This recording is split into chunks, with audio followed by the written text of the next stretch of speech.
Okay, we've seen a lot of change over the last year and a half. There have been stay-at-home orders, lockdowns, and social distancing protocols, all forcing us to interact with a very small circle of people.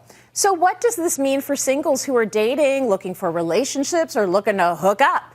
Today is our Cityline dating special, and we're starting with the realities of pandemic dating. So joining me is sexologist and author of The Game of Desire, Shannon Boodram. So happy to see your gorgeous face, and I'm glad you're part of this show, Shan. Dating right now. Thank you for having me, as always. I love having you with us, especially when we get to talk about juicy things like dating. So it's complicated, to say the least. So let me ask you this. Are people dating during this pandemic? I'm going to take you on the exact same roller coaster that I was on last week. So I'm part of the National Coalition for Sexual Health, and we had a meeting where everyone just came together and talked about exactly this. What is happening for people who are single? What is happening for people who are coupled? What's happening in intimacy during the pandemic? And the Kinsey Institute and Cosmopolitan did this massive survey at the start of the year to get a snapshot as to what is happening right now. And so it's kind of like bad news, good news, and kind of scary news in the future. So the good news is, we'll start with that, is we've really rebounded. Dating apps are back to their normal function as they were prior to the pandemic.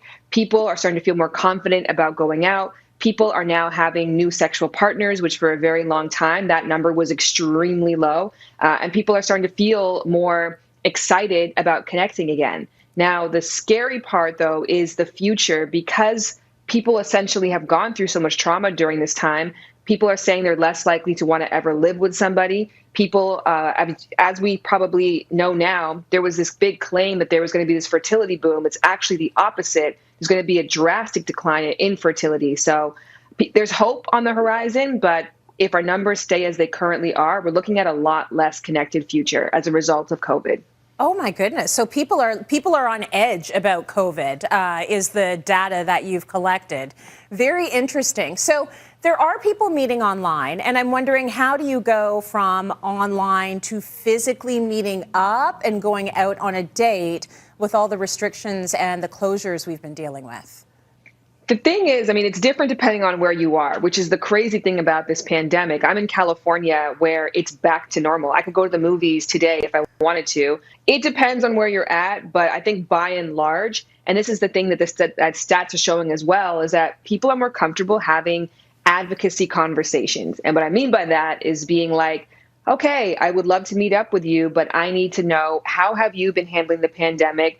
How are you maintaining your safety? Do you have elderly people around you, or at-risk people around you? So these conversations about, making it clear that this is not just a casual hang, that if we're choosing to spend time together, that we're essentially putting our health and those that we love's health at risk. And so we're taking it really seriously. So I think that there's less of a cavalier attitude in the dating world, and maybe that's a good thing. Maybe it is. Do you have any tips, though, on how to get into that conversation? It was probably already sort of difficult to say, well, can you go get tested for STIs? I'd like to see your results. But now it's, what have you been doing during COVID? Who are you around? Are there kids? Are there elderly? Do you have a vaccine? How do you sort of get into that so that you know that they're safe to date? First of all, you just crushed it. Those are the questions, right? But rather than asking them rapid fire in an interrogation way, you can be curious. I mean, this is the topic that's on everybody's mind. It's the weather. It's the new, it was windy yesterday. It's like, oh, have you read the news? So everybody's talking about the pandemic. So you might as well steer the conversation in a way that's productive for you, that you can gain more insight information to see if somebody is compatible for you to meet up with. I want to talk about sex now, because what does safe sex look like during a pandemic? Health officials have suggested that when it comes to having sexual intimacy, people should wear masks and avoid kissing, which feels very strange to me. So as well as engaging in positions facing away from one another, how does this translate in physical intimacy?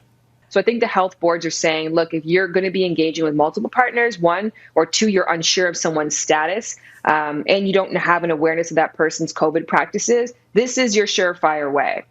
But, obviously, I think that if you just have the conversation, if you talk about testing together, if you're clear about each other's needs, then you can have a little bit more intimacy than that, because that doesn't really sound like a great connected experience. But again, if I'm having multiple partners, that probably is my best bet. Right. Yeah. I don't even, wearing a mask feels restrictive, even though it's the right thing to do. I can't imagine doing that during sex. So I agree. Like, just have the tough conversation and hopefully you can get past that.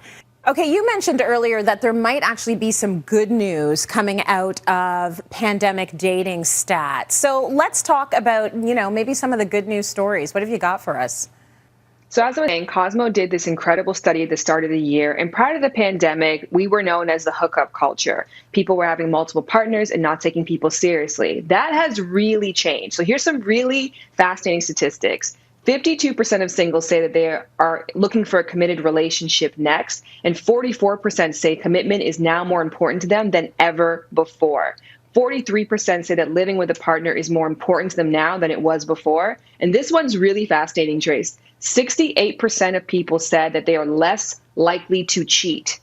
I like that. That might be really good news.